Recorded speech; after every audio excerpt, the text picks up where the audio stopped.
Welcome to Nursing with Professor B. My name is Bridget. I have a master's degree in nursing education. I'm also a family nurse practitioner. In today's video, I will be sharing how my friend Gabby, a new NP graduate, got her first nurse practitioner job.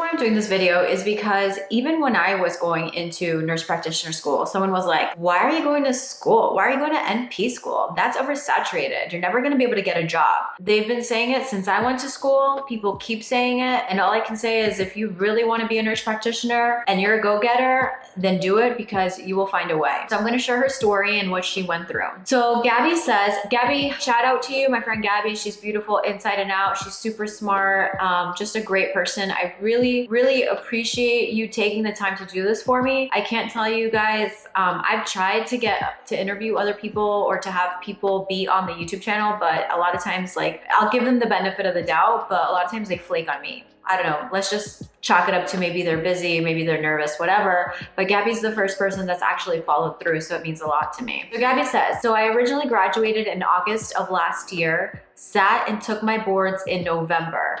I waited until after the holidays to start applying for jobs so I wouldn't be stressed during that time. She graduated in August, she studied for 3 months, she took her boards in November, then she didn't worry about applying for jobs in December, and she started after that. She says, the first job I applied to was a vitamin IV lounge. I actually have a friend that currently works in one of those.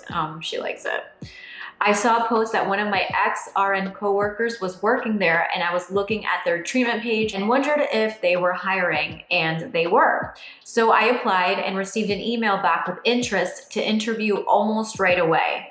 I ended up not getting the position, but I liked that I knew I was able to get someone's attention applying for a job coming out of school. After that, I was searching on Indeed every day, several times a day, to look for new job postings so I could be one of the first who applied if it was for a position that I was interested in. I even set up alerts to go to my email for new job postings. So guys, it's a numbers game. You can't apply to 10 jobs and say, oh, nobody's called me. Oh, there's no jobs out there. I mean, this girl was checking Indeed every day. And you know, if you're an NP and you need a job, look on Indeed, look at Glassdoor. She set alerts up. That's what I'm talking about. If you have that degree, if you have that piece of paper and other people can get a job, you can too. It's a numbers game. You have to apply.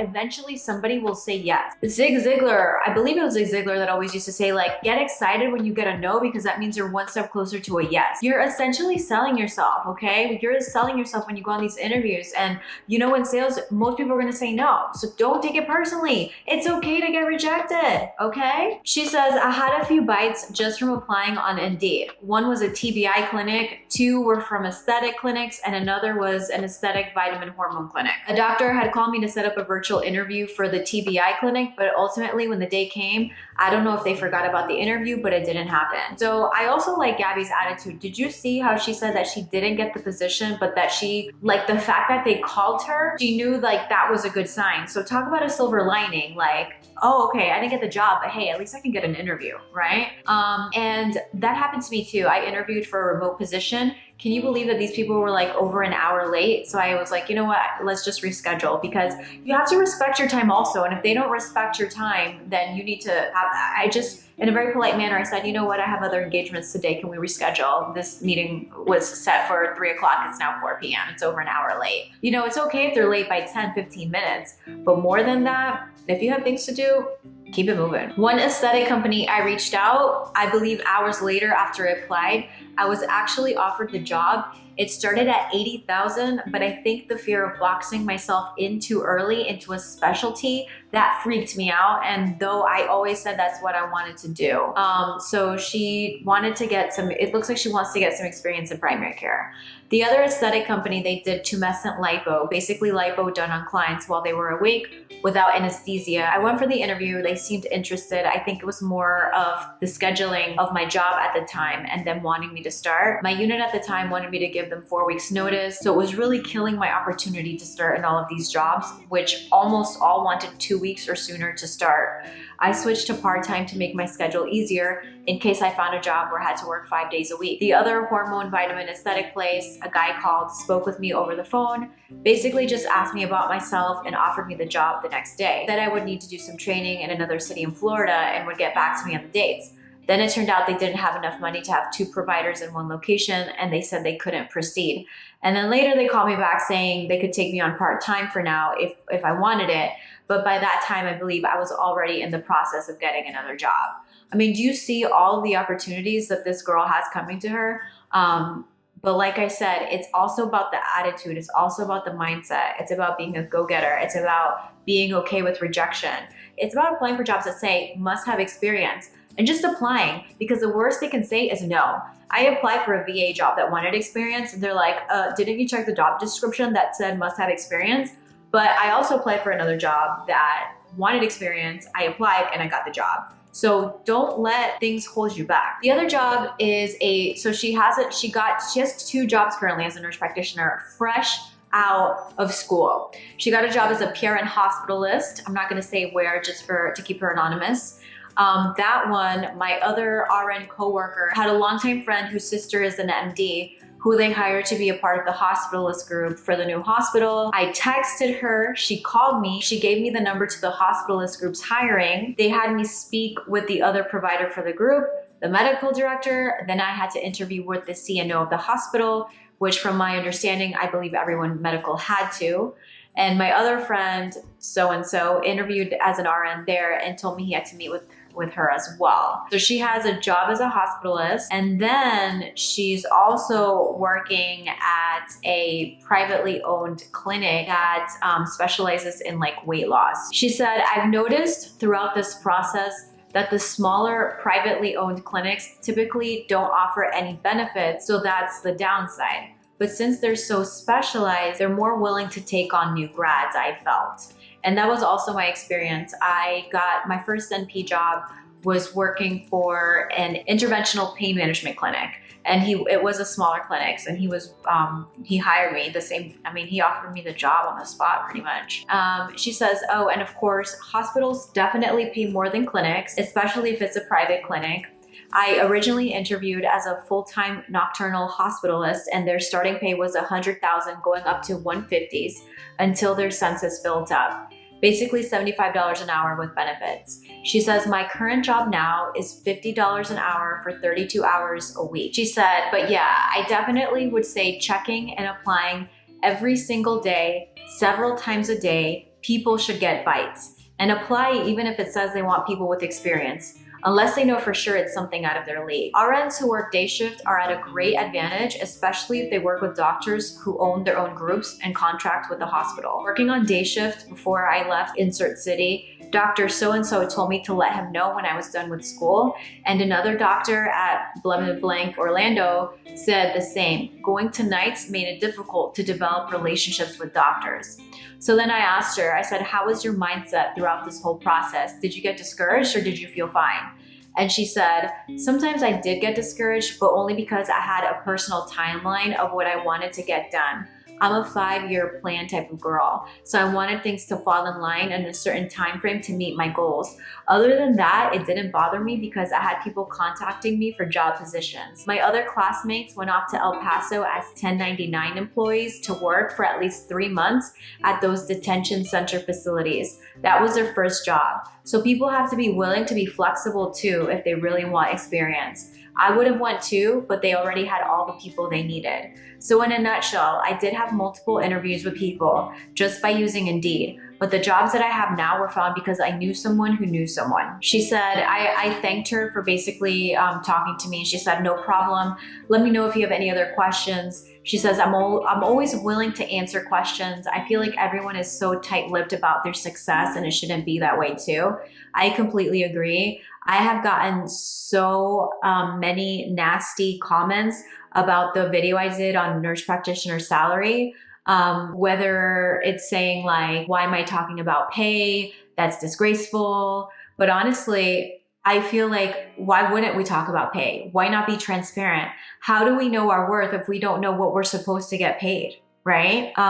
She's actually making more money than me. I know myself. I don't believe I could work as a hospitalist. That's not my cup of tea. I like low stress environments. Plus, I just feel like my FNP prepared me more for family practice. So, a hospitalist job's not for me, but you are going to get paid more. You want to be careful though with scope of practice. Currently, I'm getting paid $45 an hour. But keep in mind, I live in the state of Florida. So I've also got really nasty comments about how are you working for so cheap and blah, blah, blah, blah, blah. But in the state of Florida, especially with the company that I started working at because I wanted experience, that was their starting pay. I wouldn't go lower than that. One of my friends got offered like $40 an hour. I think that's unacceptable. At least 45 to 50. Anything below, don't accept RN pay for NP pay. And I know people are gonna watch this video and be like, $45 an hour, I'm getting paid that as an RN. Good for you, honey boo boo. If you're in New York, if you're in California, if you're in a state where nurses are extremely scarce, of course you're getting paid what I'm getting paid as an NP. But I can guarantee you, my boyfriend is an RN and he works night shift and he's not getting paid what I'm getting paid, right? So that's standard, 45 to 50. Also, if you want to get paid more, you have to jump from jobs, right? Because let's say not all places are like this, because I have a friend that did get like a $10,000 bonus, but she works for a specialist. But let's say I work for a corporation right now. So the corporation I work for isn't the most generous, I will say, in regards to pay. And I'm there because it's the experience that I'm getting. So in order for me to even go up like $5, I have to work somewhere for 5 years.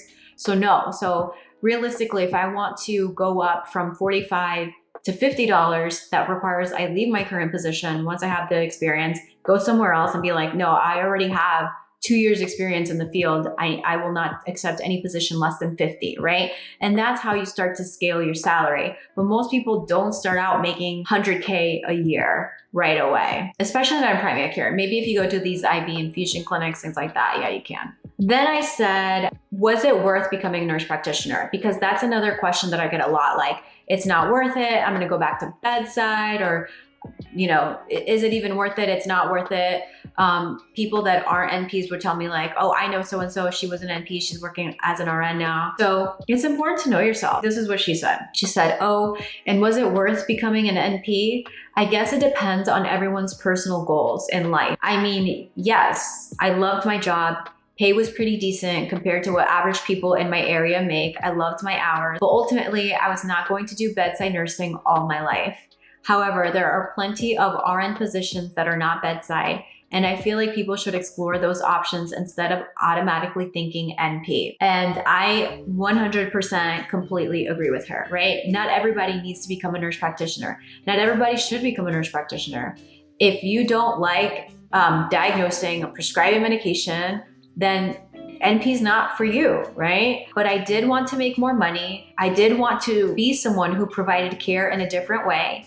And I have to say, that's probably one of the most rewarding things of being a nurse practitioner is when I was, and this is me talking now, not her. When I was a nurse and I knew someone needed something, but I'm unable to do it because I have to ask the doctor to do it, there's that barrier. But now when I see patients and they're, even if it's something simple, like they're complaining of a urinary tract infection or an ear infection, or let's say they have strep, and I can do something for them, even if it's not necessarily prescribing an antibiotic, like let's say they have a virus infection and I can educate them, but let's say it does require prescribing. So if someone has a urinary tract infection, it's rewarding to know that I can help that person. Like I'm gonna follow guidelines and based on, make sure they don't have allergies and give them either macrobid or the Bactrim. And I did that, I helped them versus that obstacle of you wanna do someone for a patient, but maybe the doctor doesn't agree with you. There's so many factors. So taking out kind of like being able to provide care at a higher level, especially after I don't like to be stagnant. I like to always learn. So once I felt like I had reached a certain level as an RN, I was like, okay, what's next? Not everybody is like that. Not everybody understands it. I have an ex that would always like belittle me and criticize me and be like, oh, you're never satisfied. You're never happy. But that's not how you should look at it. You should look at it as like, I guess the flip side of that is to say, you know what, I admire how ambitious you are and how you always want to strive and how you always are learning. Like, it's not in my makeup to be complacent or stagnant. I just can't. It's not who I am. I have to always be learning or doing something. That's what brings me joy. She said, yes, it comes with more responsibility and mental stress, I guess, as you don't ever want to be the reason why someone has had a bad reaction to a medication or you didn't catch something in time. Nobody wants to be sued and everybody is sue happy nowadays. Can I say I won't ever go back to being an RN? I don't know, because nobody predicted COVID to happen. And I've read many posts on how NPs left their job to travel. That's also a good point, right? There's definitely travel nurses that are making more than a nurse practitioner, especially with that last pandemic that happened. But we're all different. I'm immunosuppressed. I have Sjogren's. I take a DMARD. I can't afford to put my health out there like that. I just couldn't with COVID. So I stayed at my position. And yes, I probably missed out on a lot of money. My ultimate goal at the time was to do aesthetics and do my own company and work for myself. And I knew becoming an NP would help me do that. Or working from home and doing televisits, which is still one of my goals. She said, I've never been tight-lipped about becoming an RN, applying to NP school. I think it's silly and selfish that people don't want to share their experiences. That was the interview that I had with Gabby. Leave a comment below. What are some things that struck a chord with you? What did you learn? What are some tips you're going to implement based on her experience? Once again, thank you so much for watching. Make sure you hit the like button, make sure you subscribe, and make sure you turn on that notification bell. Until next time.